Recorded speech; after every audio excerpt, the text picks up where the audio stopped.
So good afternoon, definitely, possibly evening, night, good yesterday, because I'm filming this really late in the day. On day 12, I think I've had to recharge my watch, so still don't know what day it is. But we are back on Joey Soey. We are back here doing sewing, styling, and self care. We're back in the garden because it is still dry. We had about 10 minutes of vague rain earlier, but I think it all flew over the top of the house and went to dump itself on the mountains, which is what it does around here. Uh, and I'm here to talk about sewing and talk about Me Made May.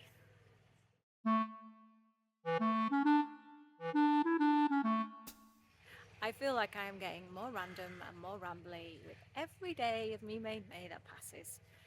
Just stick with it. Let's just go with it. I am having quite a tired day. And we ended on a low narrative note yesterday, didn't we? I'm back, I'm still smiling. I partly thought we would be by the pond today because we might get to do a little bit of random wildlife watching whilst you're watching me. So when I finished here today, I'm going to tell you first of all how yesterday ended. It was okay in the end, but it got worse before it got better. And then I'm going to share with you a little bit of what I did in St Andrews on Saturday. So I'm recording on Monday. I went to Scotland to do a jewellery making course. So it's not sewing, but it's very much me made. And I hope you'll enjoy to see a little bit about what we did, Clovis and I, and what we made. It was brilliant. I could not recommend it highly enough. So that's coming up after this. First of all, I will tell you what I'm wearing. Genuine, 100% me made. I'm going to cover up probably the whole of my face and show myself prancing around in my outfit. This is some cotton lawn which I got in York years ago, literally years ago. The boys were very small, or at least compared to now when they're very big. And it is the Pauline Alice Carme blouse, which I have made quite a few times. It has a bib feature which is pleated, which gets a bit lost on this blue fabric, but it's a half button placket, so the half button goes kind of halfway down the front, and I'm wearing it largely open to make a V, which I like. It's warm. I wouldn't probably do that in cold weather so much, but it is warm. What I am also wearing are some blue Marks and Spencer's ready to wear trousers, which I love. They are best blue, just brilliant, and all the blues. I answered the door to someone earlier, and the first thing they said was, "Oh, I like the blues." That was good. They were trying to sell me something. I didn't buy it, but they were complimentary, so we'll go with that. And I am wearing my blue gingham trainers, which I will give you a close-up picture of, because even though I'm prancing around, you probably can't see them so well. So it's all the blues today. We're not doing an accent colour, we're just doing all the colour, all the blue. And the other thing that I'm wearing is not a me made thing, but it's a beautiful Alex Munro necklace, which is solid silver and was a birthday present, I think. Birthday, anniversary, Mother's Day, one of those, pretty sure. Not sure. But it's beautiful and I love it, and it's silver, of course. So that is what I'm wearing today. Blue with a tiny bit of silver. And the Me Made is the top. And the laces of the shoes, do we claim that? Well, you know, so far if you've been following me, I'm claiming everything and anything as Me Made. Fly in the eye, nice. So these are vintage shoes. I cannot remember the brand. But they had white laces in, which is pretty predictable and looked all right, but white laces get dirty quite quickly, and well, it wasn't blue enough because it wasn't entirely blue, so I bought some different laces and I blue laces in. I'm hoping before we get to the end of this Me Made May odyssey, I'm going to do at least one video about little styling details. So my theme of the week this week has been sewing patterns, and we'll continue to be sewing patterns. And by the way, I'm counting the bird fight and bird feeder over there. I'm counting weeks as in 7 days from the first day, so we're nearly at the end of the second week of Me Made May. But this week has kind of been sewing patterns, you may have noticed that. And then next week is going to be more styling focused with a bit of sewing thrown in. I have only a vague plan, but that is the plan. So, St Andrews. I am going to hand over to VoiceOver Me and tell you the wonderful things that we did in St Andrews. If you're not interested in jewellery making, thank you very much for watching this far, and I'll see you again tomorrow. If you are, I'll see you in a few minutes when I've told you all about that. So the sun came out. I had to move to tell you how yesterday ended. Well, the ways that it got worse before it got better. It got better because I got back in the sewing room. Good. I got back in the sewing room and I'd done the invisible zip that I showed you. Was very pleased with that. Nothing wrong with that. Had to sew it 3 times, but nothing wrong once it was done. And then I moved on to the waistband, which was fine, or finishing the waistband. Then I moved on to the hem, and I cut too much off the bottom of the hem. I thought I don't know. I was tired. I should not so tired. I basically I took 5 centimeters off, and it was a classic. Oh, now that's not quite straight. I think one of the seams I did not ease it where I should have. So I thought, I know that these pants are a bit too long, I thought.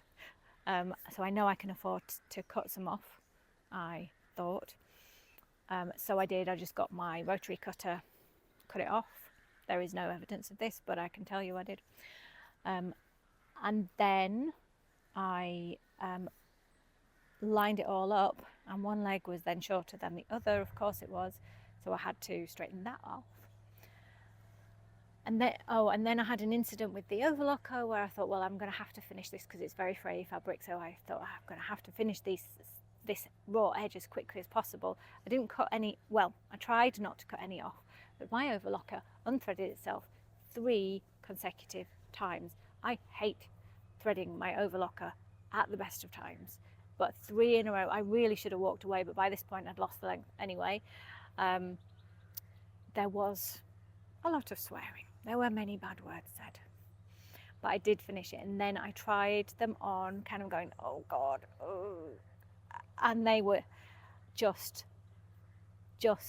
floor length with the shoes on that I want to wear them with, which are platform trainers, because that's pretty much what I always wear. So I have done the tiniest hem. It's supposed to have a double fold 2.5 centimeter hem. I've done the tiniest hem that I could possibly do, and fingers crossed it'll be okay.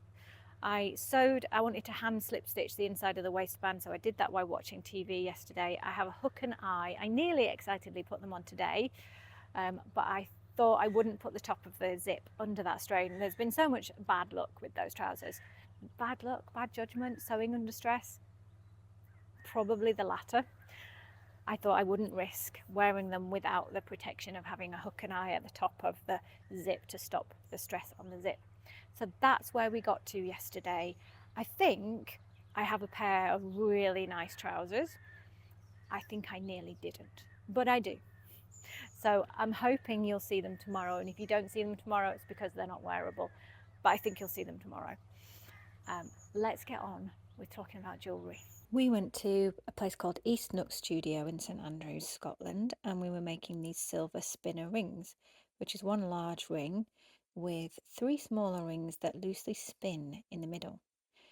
It's a full day course. You start off with a piece of metal that you texturize. So I chose a hammered lined finish. After you've hammered your piece of metal, it becomes work hardened, so you need to blowtorch it to make it soft again. So this is us blowtorching it, and then we soldered it together, having made it into a vaguely ring shape. It makes a very satisfying sound when it is dunked in the water afterwards. Most of this footage is actually Clovis's work and me taking pictures, but we both did exactly the same thing.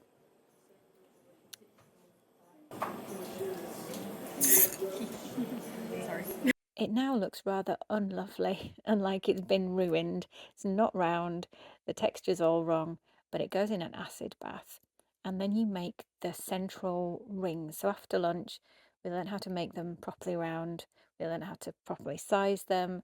And out of wire, we made the central rings. So this is mine. But now, at this point, the rings would fall off if we didn't flare out either end, so that the rings don't fall off the centre. So this next bit of footage is quite loud with hammering, but that's what we're doing in it. Force in the same amount. And you want to try and keep it as straight as you can as well. Remember, your rings are still more than likely going to come off either side just with the first set of taps. So I've turned it over.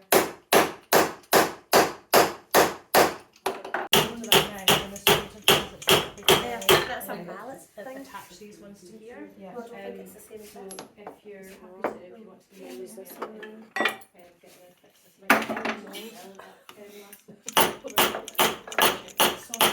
it's not your fault at all. It's just obviously that joint's just weakened. So, but that one looks like it could.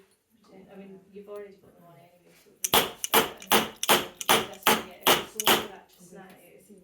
And then you get a flared ring with 3 spinning rings in the centre that is perfectly sized for your finger, or if you've made it for someone else, it's sized for their finger too. Here is the tiniest update from the sewing room with a little smiley face, because I thought I would sit down and do a bit of work on my Madalena vest top that matches my Samara trousers, and this is how much bobbin thread was left when I checked the bobbin, rather than running out partway through seam. So that gives me a very smiley face. Maybe the sewing gods have changed their ideas about me today. Well, I am very glad that you were one of the people who like jewellery making. Thank you for sticking around to the end of the video. I said yesterday that I am looking for questions to answer in a Q&A video coming up. So if you didn't see that yesterday, or if you didn't think of one yesterday and you have one today, put it in the comments down below. I am collecting questions and I will answer them all in an upcoming video. So thank you very much for watching. I had a wonderful time jewellery making. Would really recommend it if you want to go up to Scotland. Head to St Andrews. It was a really nice place though. Thank you for watching. I will see you again tomorrow. Bye for now.